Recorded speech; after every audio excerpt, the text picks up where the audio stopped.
Welcome to the Mantis Ring Volume 2. In this video, I will demonstrate how to use a variety of different rattan and steel rings.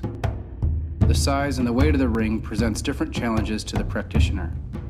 Small rings define close quarters combat while refining technique. Larger rings condition the bridge for medium and long range combat.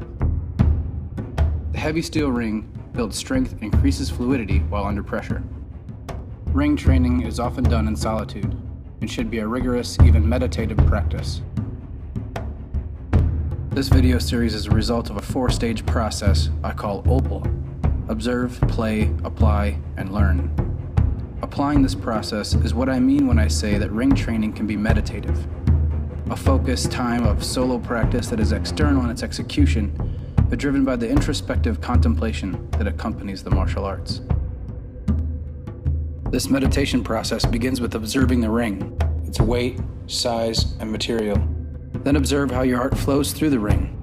Pay close attention to how the ring can add layers of detail to your technique, revealing things like hand positioning, proper tension, and fluidity. Play is intended to draw from your creative center new methods of practice. This is the process of you adapting to the ring, allowing it to inform and shape what you already know.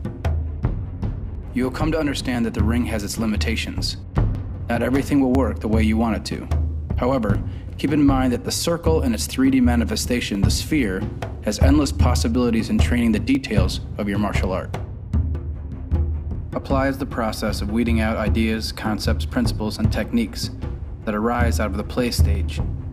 Everything is permissible, but not everything is useful. Choose function over flash when deciding to add something to your practice. The final part of the O.P.A.L process has to do with learning. Experience does not equal skill. Learning requires endless repetition until the skill is internalized. Don't let what you've learned fade away, but be diligent to practice it until it's second nature.